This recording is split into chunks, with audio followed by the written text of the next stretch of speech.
Hello, dear friends. It's great to see you again.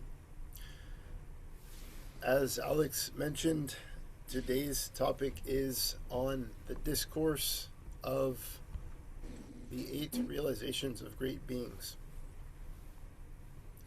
I always enjoy exploring the Dharma, looking deeply into the Dharma.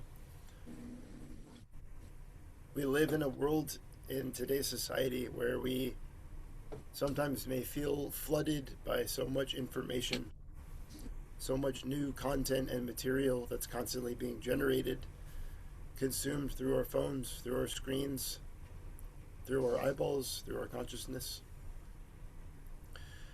And in this modern age where there's so much information and content constantly being churned out and generated, it's important to know how to know which sources to look into, to know what is true, to know what is real, to contact things that are truly nourishing and don't just continue to spin us on in a cycle of consuming more and more content, that don't just leave us in a bottomless scrolling mentality. One of the ways that I've learned to confront this sense of streaming content that's always coming in is to look within myself and also to look backwards towards history, towards the teachings that are there, that are still as fresh as they were when they were first realized. And one thing I love about this Buddhist tradition is that is a history of beings, of people who have really diligently and with great discipline sat down and looked into their own life, their own experience, their own perceptions and feelings to get in contact with a deeper dimension of reality, something that's applicable to everybody, something that, when shared, can help other beings to awaken, to wake up to the true nature of reality. There's something refreshing about hearing these teachings and reflecting on them, and I feel this great gratitude towards those beings in the past, maybe far in the past, and even as recently as Thich Nhat Hanh, and even those of you in this room as well, working to cultivate our awareness and our understanding. So that brings me to this sutra, the Sutra of the 8 realizations of great beings. I think the word great being can be parallel or similar to a bodhisattva, which is an awakening or enlightening being, someone who is on the path of awakening and working to help others to awaken as well and transform their suffering. When I hear the word realization, I'm reminded of the term Dharma doors, or the deepest paths of awakening. If you look at the end of our pamphlet at the Taoist Meditation Center, it says the deepest paths of awakening we vow to realize, meaning that we vow to have these realizations that deepen our experience, that help to connect us with all beings on our path. There's also the term great beings, which we hear in our contemplation before sitting. We are one with the great beings who are present in this world, who are supporting us, not allowing us to drown in despair, and showing us the way of understanding, compassion, and right action. What a gift, what a joy it is to understand that there are beings that are there helping us along the path, helping us to cultivate our mind of love and compassion. Another note on realization is a kind of play on words that I've heard, a quote that I like to repeat, and that is, you take the word realize, and then you can kind of break it down a little bit into these 3 phrases: real eyes, real lies, So real eyes, realize, like have a realization, and then realize. So if we've had a realization, we begin to see what is true and what is beneficial, and we can see what is false and what is unhelpful in some ways. I'd also like to throw in this quote: "Television tells lies to your vision." Maybe this seems like these things are unrelated, but I have appreciated that awareness as well. Anyways, so let's get to these 8 realizations of great beings and really contemplate these in a way that we're not just kind of taking these in on blind faith, but really just taking them in and considering, kind of like Jiyun often emphasizes, with heart centered critical thinking, how we can apply these to our lives. What about them is true? What about them feels untrue, if there's anything? And how can we really like integrate these into our lives, cultivate these awarenesses, bring this realization, and make it personal for ourselves?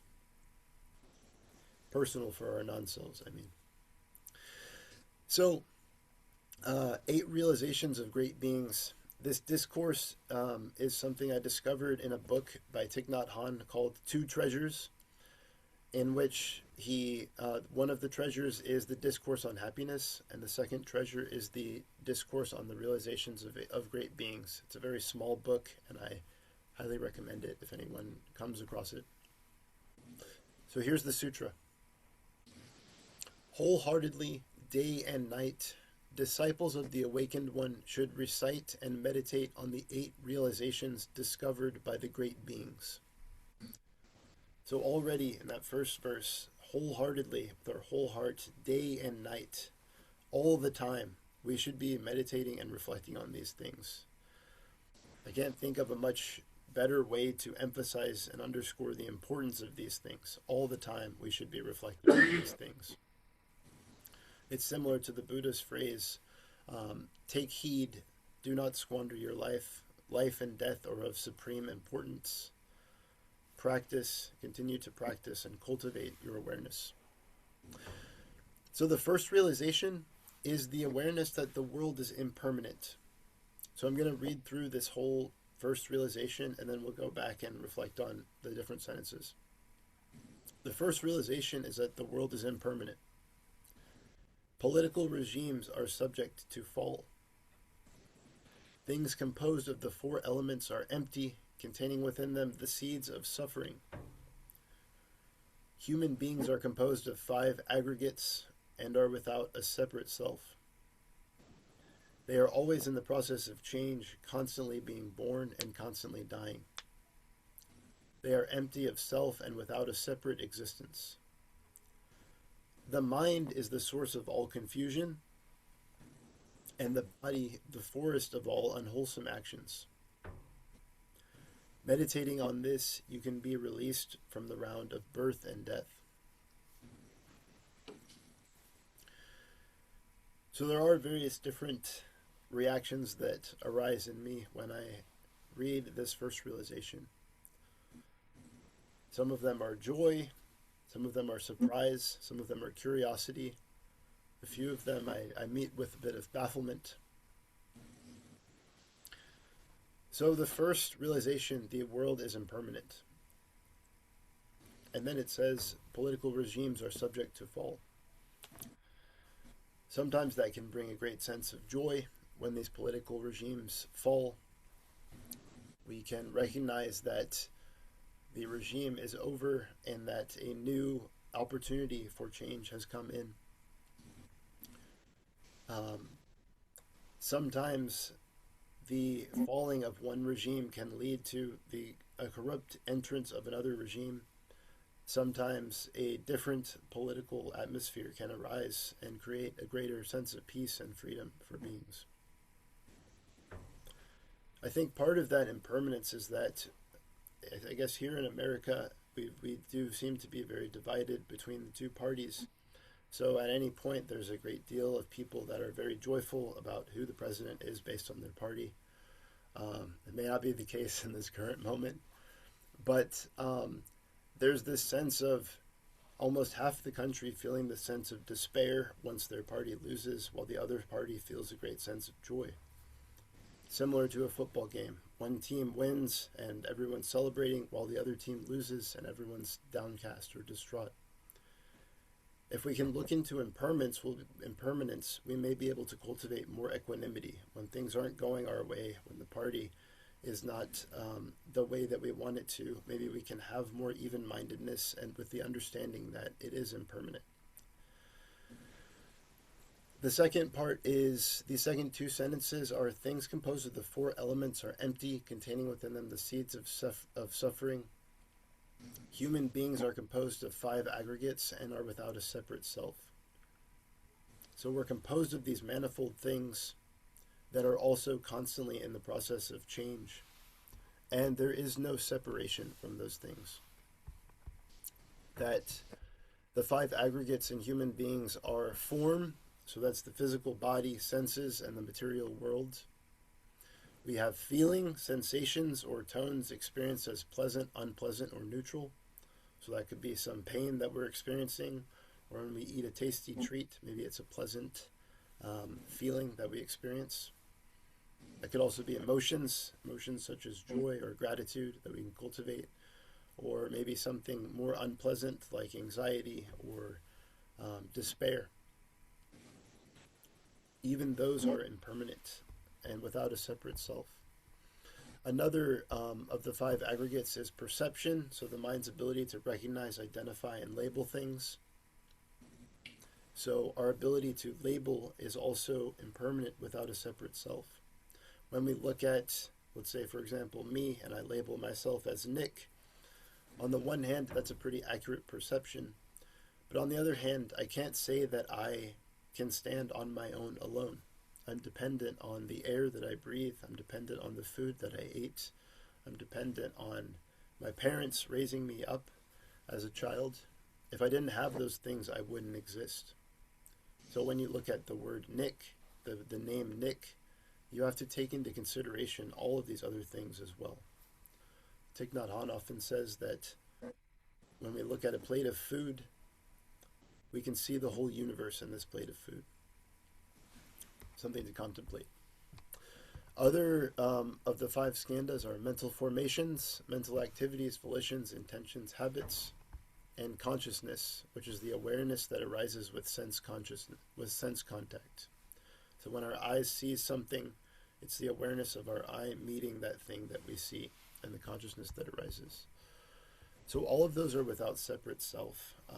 Form is interconnected with perception, is interconnected with mental formations, is interconnected with consciousness.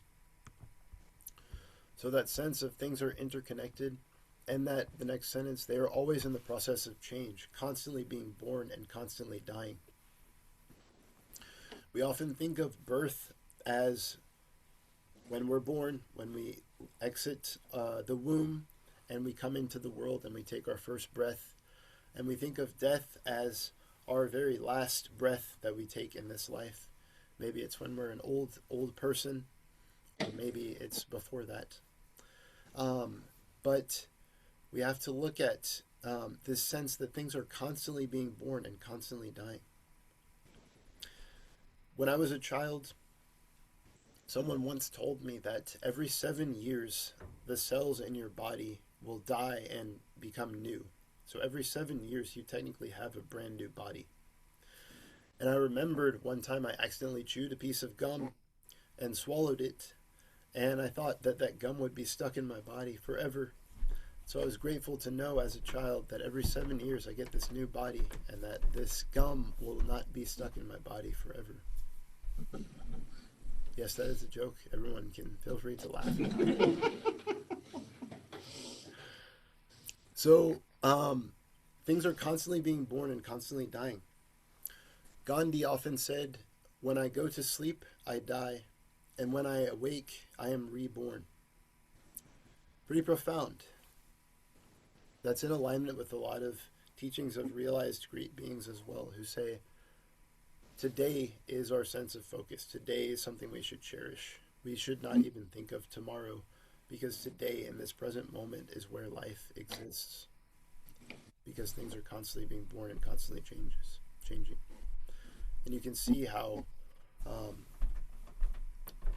physics and biology have correlated with this, that our cells are constantly in the process of change. So that's the sense of impermanence. They are empty of self and without a separate existence. These next two sentences, or this next sentence, is a little bit more baffling, a little bit more confusing. The mind is the source of all confusion, and the body the forest of all unwholesome actions. That's an interesting sentence there. The mind is the source of all confusion, and the body the forest of all unwholesome actions.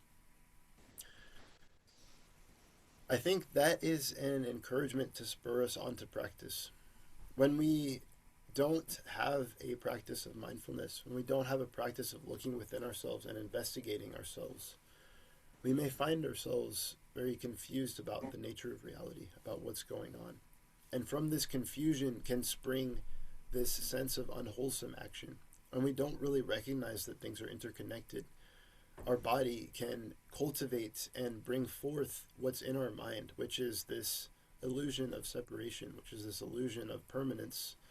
And it can bring forth these things that can be harmful because we can't perceive that nature of impermanence. We can't perceive that nature of interconnectedness. And then it says, meditating on this, you can be released from the round of birth and death.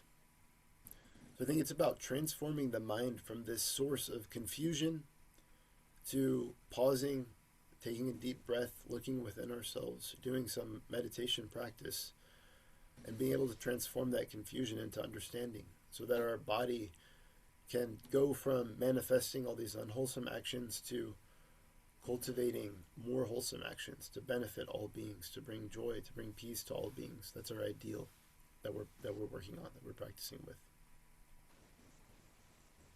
So meditating on this, you can be released from the round of birth and death. Seeing that things are constantly arising and constantly passing away, we can look into the impermanent nature of life. So, a few other sayings and phrases that I've heard around this are, it's kind of a common phrase that you may have heard it yourself or somewhere online, but asking an older person, someone who's around their 80s, and asking them, what does it feel like to be 80 or something like that.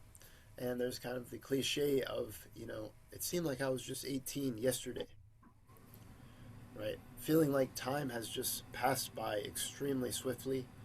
And yesterday I was 18, today I'm 80 years old.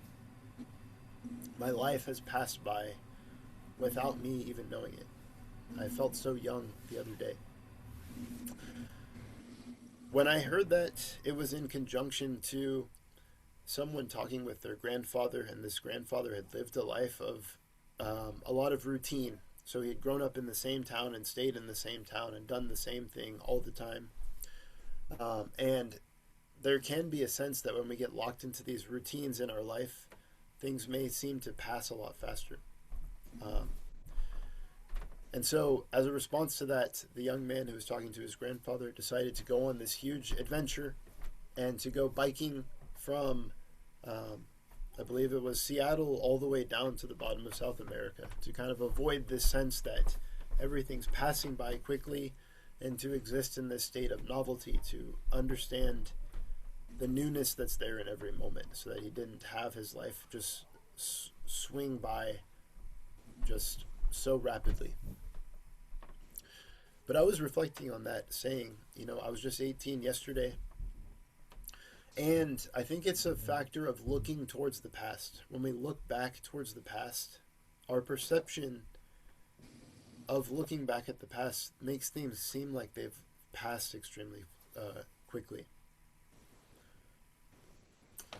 So we need to not chase after the past, as the Buddha says, and continue to come back to the present, to look into that sense of impermanence, to see what's happening in the here and now.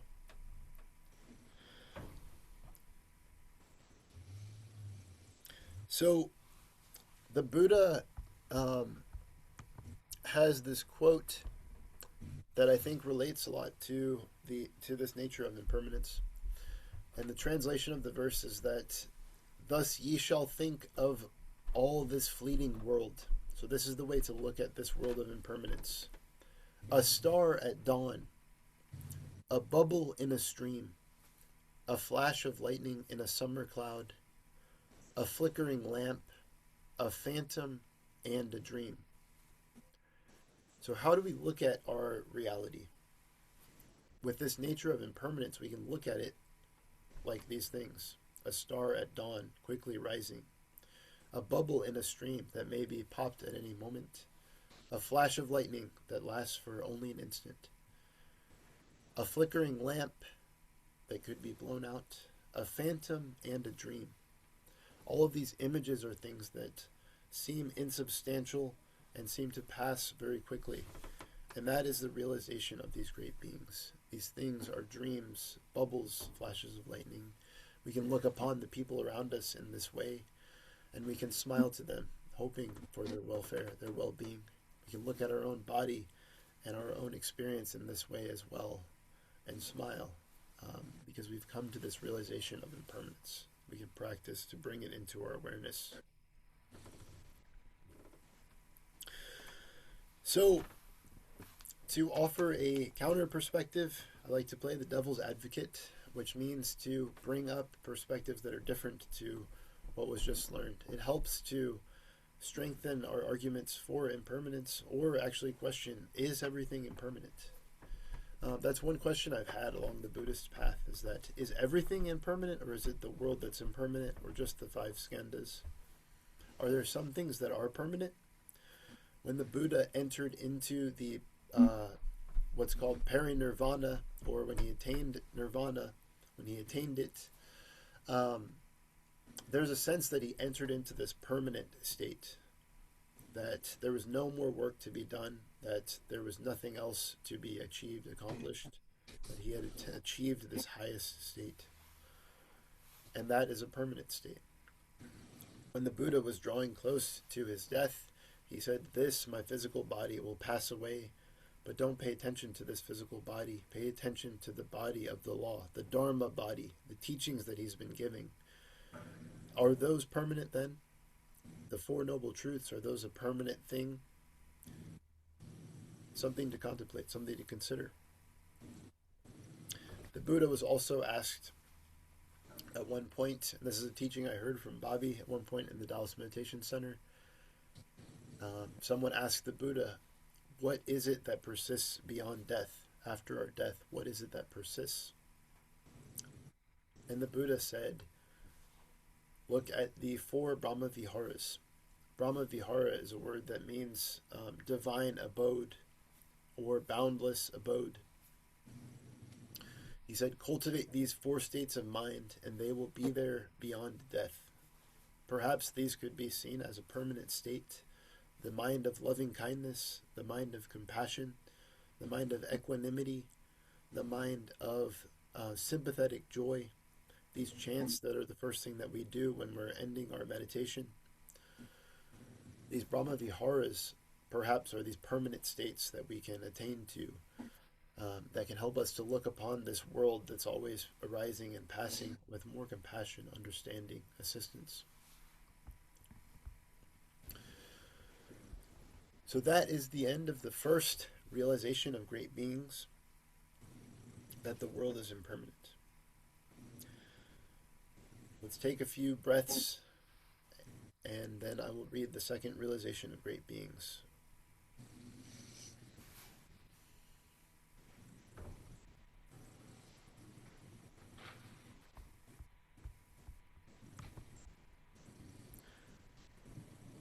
The second realization is the awareness that more desire brings more suffering. All hardships in daily life arise from greed and desire. Those with little desire and ambition are able to relax their body and mind free from entanglement. So, the second realization, more desire brings more suffering. The first thing that I consider when I think of this is that sense of greed. The sense of the mind is always wanting more. And we're always looking to get more of what we want, of what we desire. It may be said that before we have our meditation practice, we may just be continually chasing after these desires, always future focused in our lives, hoping for happiness in the future, hoping for satisfaction in getting something, getting a new relationship, getting a new experience, getting a new car, getting a better house. We may be constantly running after these things while our lifetime continues to dwindle in the sense of impermanence, continuously feeling unhappy, chasing after the sense of great. And we know for a fact that even those who have great material wealth and power still feel deeply discontent. There are many people who are very wealthy and well off that contemplate suicide, that are ready to kill themselves. They're in a state of despair. And there's a famous saying of Rockefeller, the famous American business Mongol, perhaps one of the most famous men of all time at the time that he lived. And someone asked him once, "Can you just be content with the wealth that you have? You have far more wealth than almost anyone's ever had in some ways of perceiving." And he said, essentially, "I always just need a little bit more." So that sense of greed was driving him, and you can hear that sense of suffering that's behind it. We can think of the Greek myth of Midas, King Midas, who has the golden touch, wanting everything in his life to become gold, and he's granted his wish by Dionysus. He goes about touching all these different things. First, he touches a twig and a leaf, and he thinks, wow, this is really sweet. I've got this gold twig, and I'll be able to get rich off this gold twig. So he goes home and he touches the grapes. He's very hungry. He touches the grapes and they turn to gold as well. He tries to eat them, but he can't because they're pure gold. He touches his glass of water and the water itself turns into gold, and it's hard and he can't drink it. He can't fulfill his desire. And some variations of the story, his daughter walks up to him and he pats her on the head and she turns to gold as well. She's frozen. His need for greed has created this tremendous suffering in his life. So that sense that more desire brings more suffering. When we look at our current culture, America, we live in a time where it's probably easier for many people to get the materials that they need than has ever been before. Even people who are homeless and unhoused often have cell phones and have access to things that are that have not been accessible for people who are homeless in the past. And at the same time, our income inequality is growing and growing, where people that have wealth continue to get more, people without wealth or that are lower on the scale continue to lose. But still, in America, we have this thing called Amazon, where we can order something at any moment and get it delivered with us to us within a few hours to a few days. That's something that hasn't existed before in human history. And there's a big smile as the Amazon logo.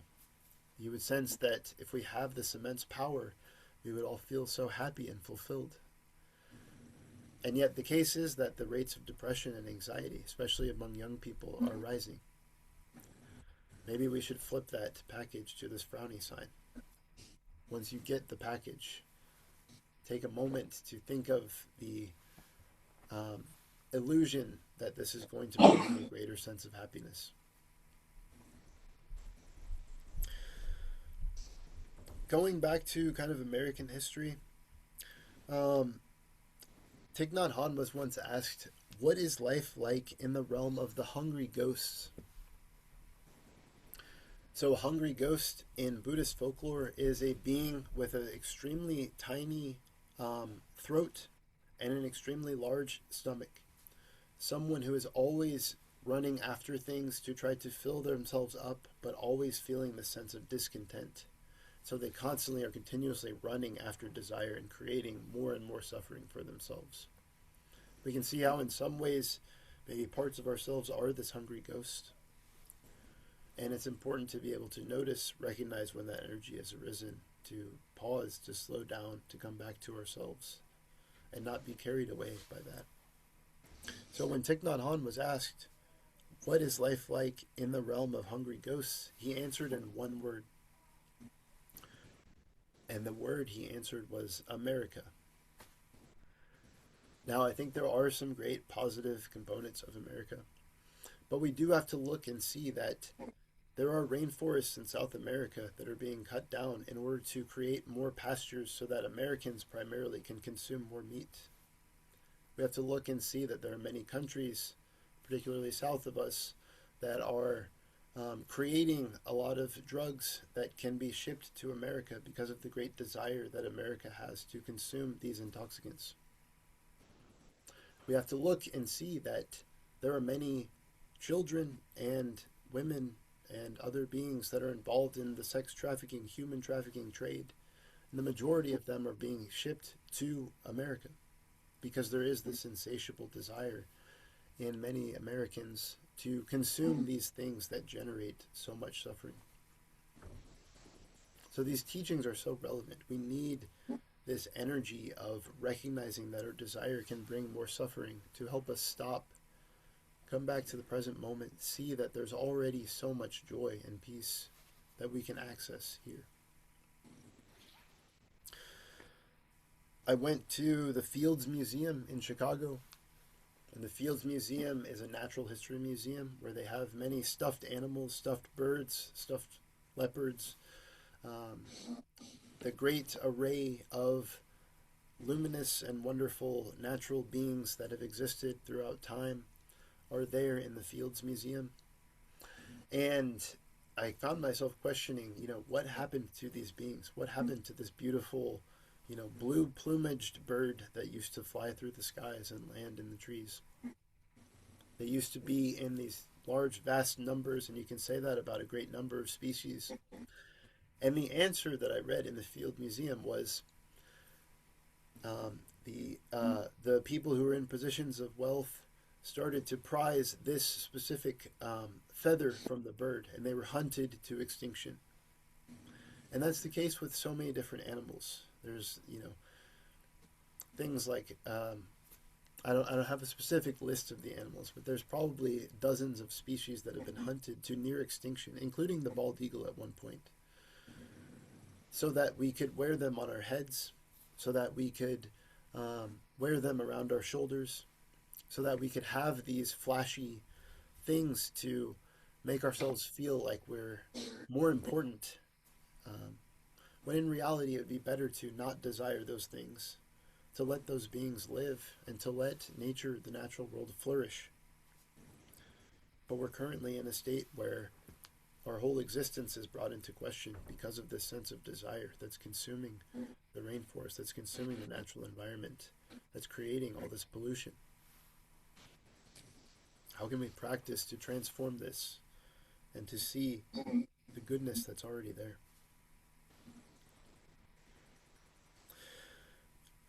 So when I look at this realization, the second realization, the awareness that more desire brings more suffering, the second sentence is that all hardships in daily life arise from greed and desire. My question is that it seems like there are some hardships that are outside of greed and desire, like stubbing your toe, that hurts, or having a terminal illness. I don't think that's necessarily connected to greed and desire. Or maybe just conflicts within a family or with loved ones. Sometimes those can arise from being connected or clinging to having our view be there in a certain way. But I think there are some sources of hardships that are outside of greed and desire, potentially. Maybe that's something we can discuss. And then those with little desire and ambition are able to relax their body and mind free from entanglement.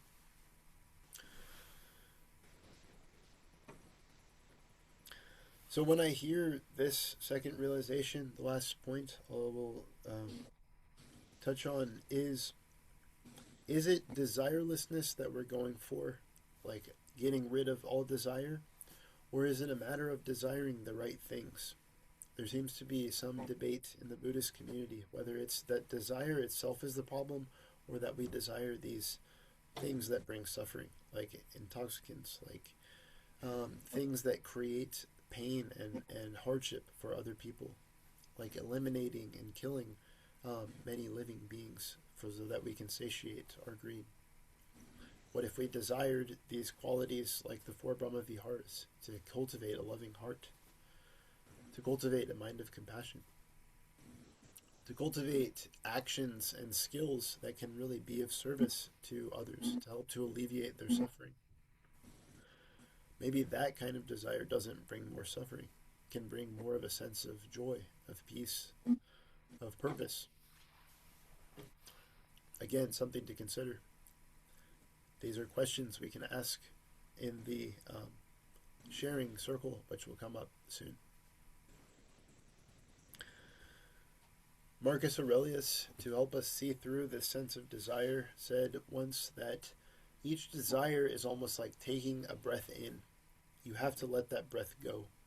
No matter what your desire is, whether it's to travel to Tibet, whether it's to make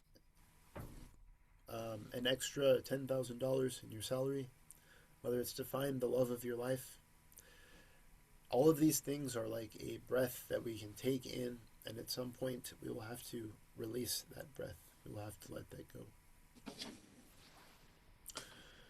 So I'll close with two thoughts. One from the Buddha and one from Christ, which I think brings these two together. I always like to pull in these references.